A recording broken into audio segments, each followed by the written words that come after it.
ॐ वेदाहमेतं पुरुषं महान्तम् आदित्यवर्णं तमसः परस्तात् तमेव विदित्वा मृत्युमेति नान्यपन्था विद्यते अयनाय।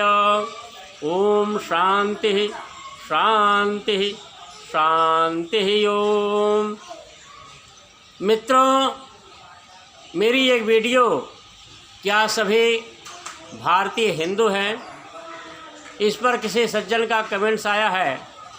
वे कहते हैं कि यदि सिंधु शब्द से फारसी में हिंदू बना है तो फारसी का ही फारही क्यों नहीं हुआ, मुसलमान का मुहमान क्यों नहीं हुआ, सऊदी का हौदी क्यों नहीं हुआ, सूडान का हुडान क्यों नहीं हुआ। इस तरह से वह शंका व्यक्त कर रहे हैं। उनकी बात उचित है। आइए आज हम इस पर चर्चा करते हैं।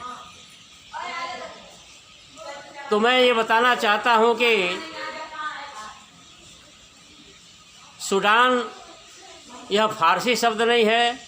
सऊदी अरब में जो शब्द है यह भी सऊदी शब्द भी फारसी नहीं है। मुसलमान शब्द भी फारसी नहीं है। और ऐसा नहीं है कि सर्वत्र स को ह हो जाता हो, बहुधा प्राय करके हो जाता है, लेकिन ऐसा नहीं कि सर्वत्र हो जाता है। जिस प्रकार से हम देखें भारत में ही बहुत से प्रांतों में य को ज बोला जाता है। जैसे हरियाणा में य को प्राय ज बोला जाता है।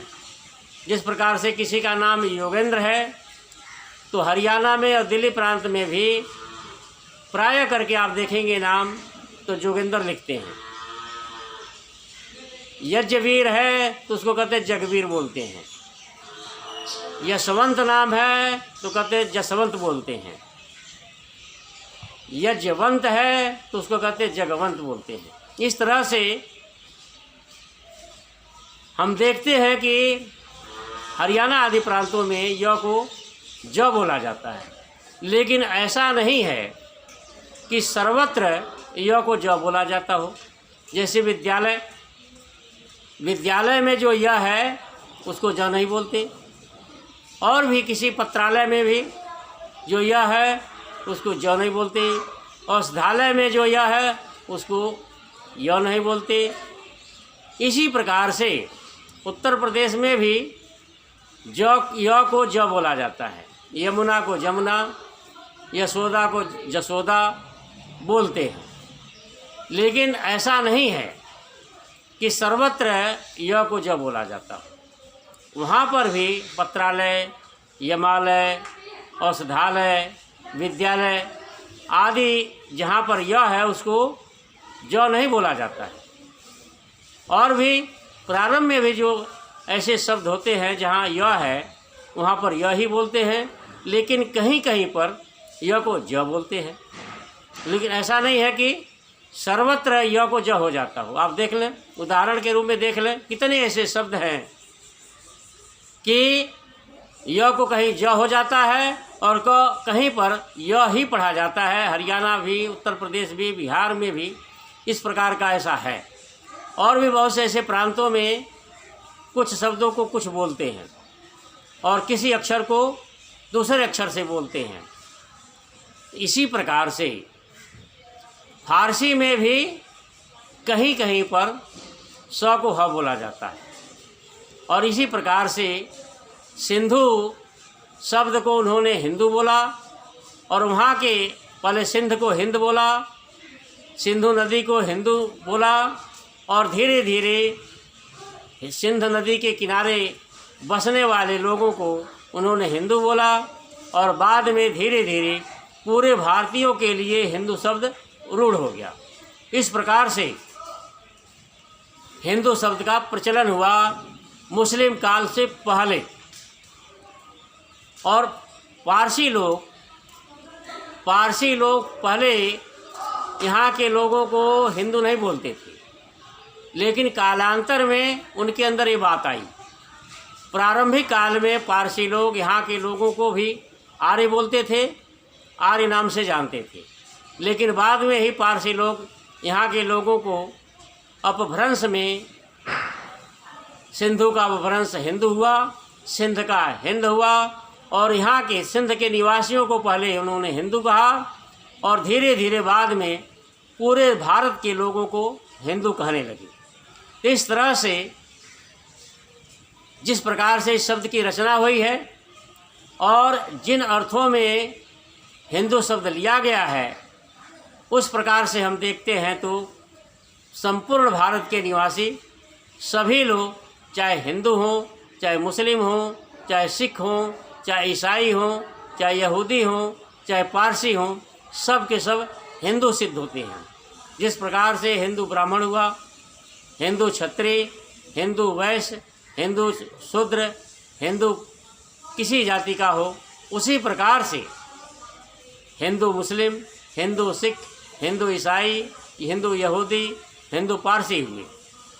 तो मेरे कहने का तात्पर्य है कि हिंदू शब्द जो है समूचे भारतवासियों के लिए का द्योतक है। हिंदू कोई जाति नहीं, कोई वर्ग नहीं। हिंदू का मतलब होता है भारत में रहने वाला। हिंदू का मतलब होता है भारत में रहने वाला। और इसी के साथ साथ हिंदुत्व पर भी हम विचार कर लेते हैं। हिंदुत्व क्या है? आज बहुत सी चर्चा हो रही है, कई लोग इसका दूषित अर्थ करने का कुत्सित प्रयास कर रहे हैं, बदनाम करने की कोशिश कर रहे हैं, लेकिन हम गंभीरता से विचार करें। देखिए, विकृति संस्कृति नहीं होती, विकृति संज्ञा नहीं होती। विकृति विकृति है, वह वास्तविक स्वरूप धारण नहीं कर सकती। वास्तविकता कुछ और होती है, लेकिन विकृति से हमें उसके मूल रूप को नहीं जानना चाहिए। अगर आज कोई हिंदुत्व को विकृत करता है, उसकी मानसिकता सांप्रदायिक है, ईर्ष्या द्वेष से युक्त है या जातिवादी है, तो वह हिंदुत्व नहीं कहलाएगा। वास्तविक हमें ये देखना होगा कि पारसी लोगों ने, जिन्होंने भारतीयों को हिंदू कहा, उन्होंने भारतीयों को किस रूप में देखा था। हिंदुत्व मान इसमें त्व प्रत्यय हुआ है। जैसे त्व और तल प्रत्यय होते हैं। किसी चीज़ के अभिव्यक्ति को, उसके अस्तित्व को अभिव्यक्त करने के लिए संस्कृत में त्व और तल प्रत्यय होते हैं। जैसे समानता हो जाता है या साम्यवाद को वाद में बोल दिया गया।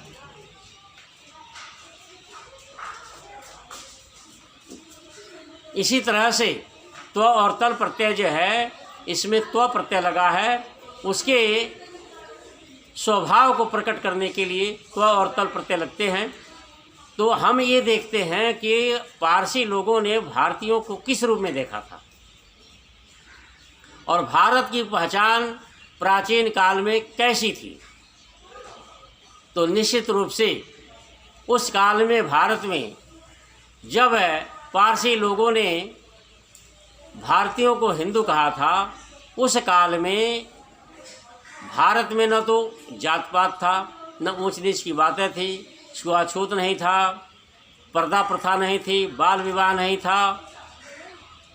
ये तमाम जो बुराइयां आज हिंदू समाज में दिखाई देती हैं वो नहीं थी। सब लोग अपने को उस समय आर्य कहते थे और पारसी लोग भी आर्य बोलते थे, लेकिन कालांतर में उन लोगों ने ही हिंदू कहना शुरू कर दिया। जिस प्रकार से देखें भ्रांतियां कैसे फैलती हैं कि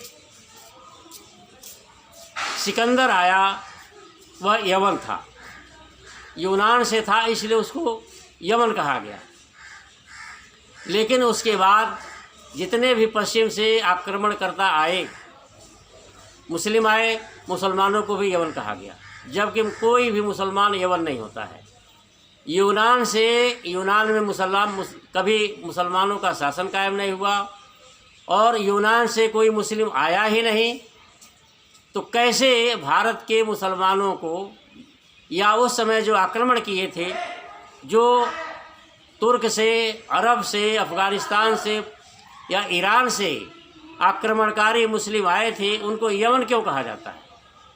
तो इसी प्रकार से, जिस प्रकार से तो हुआ क्या कि सिकंदर यूनान का आक्रमणकारी था, वह आया तो उसको यमन कहा गया।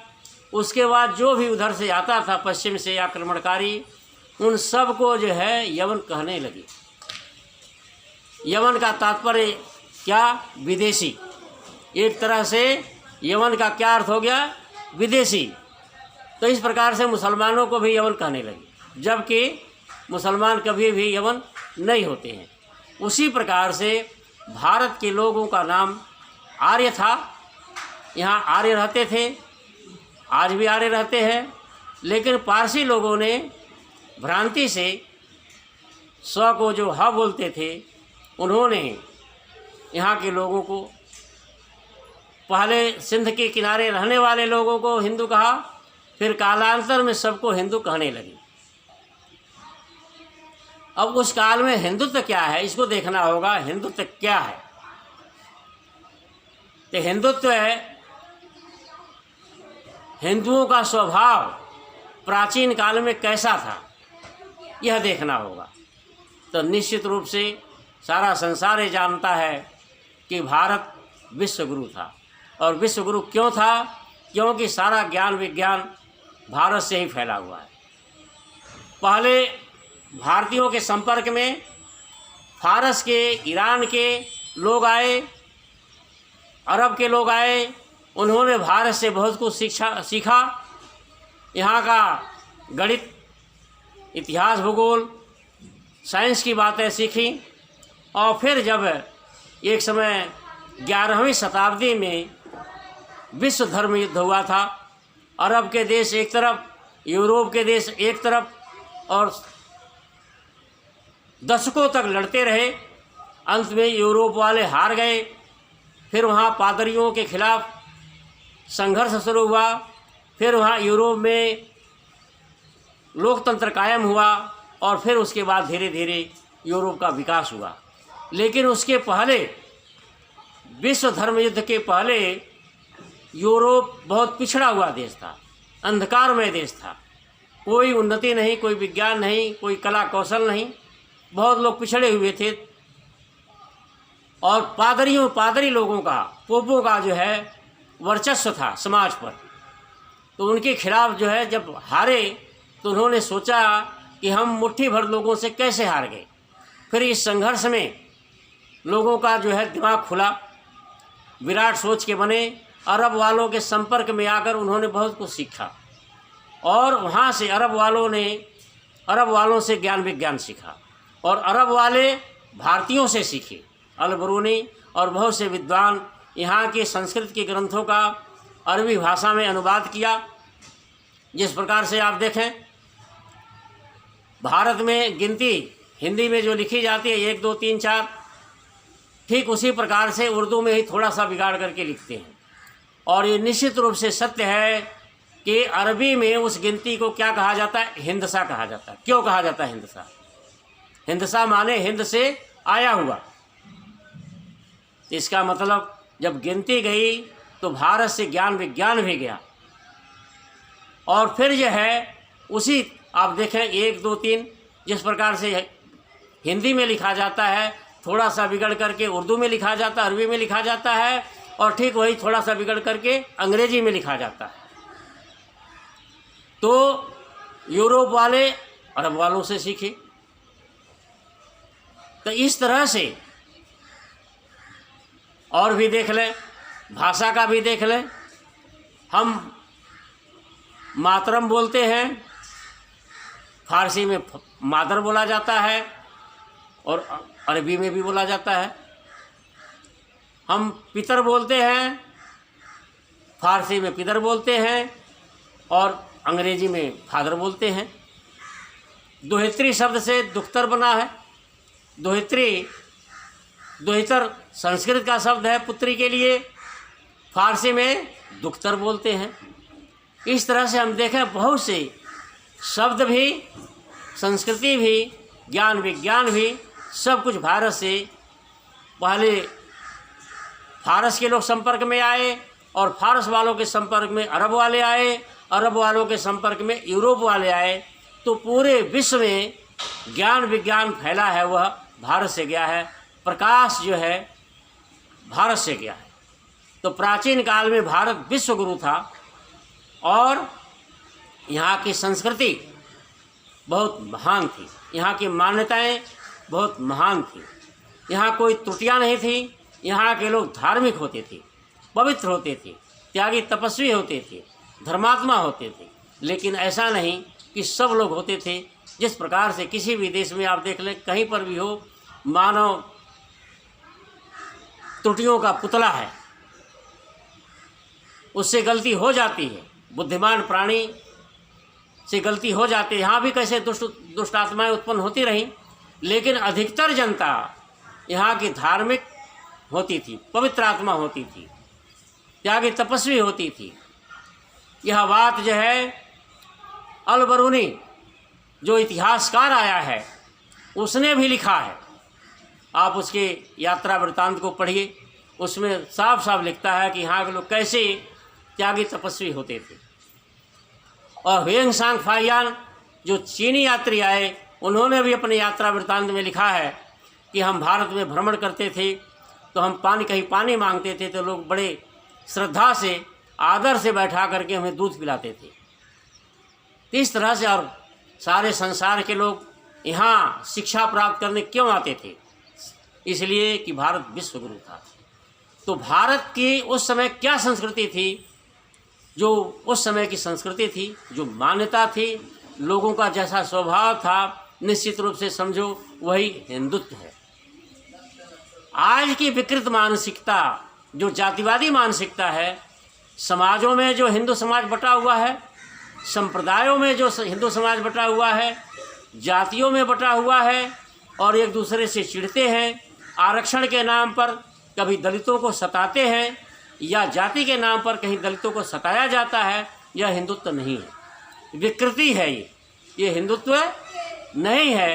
हिंदुत्व निश्चित रूप से प्राचीन काल के आर्यों का जो स्वभाव था, जो मान्यता थी, उसी को हम हिंदुत्व कह सकते हैं। तो मेरे मित्रों, मेरे कहने का तात्पर्य है कि पारसी लोगों ने संपूर्ण भारतीयों को हिंदू कहा और प्राचीन काल के हिंदुओं का यानी आर्यों का जो चाल चलन था, व्यवहार था, शिष्टाचार था, मान्यताएं थी, धर्म था, वही हिंदुत्व है।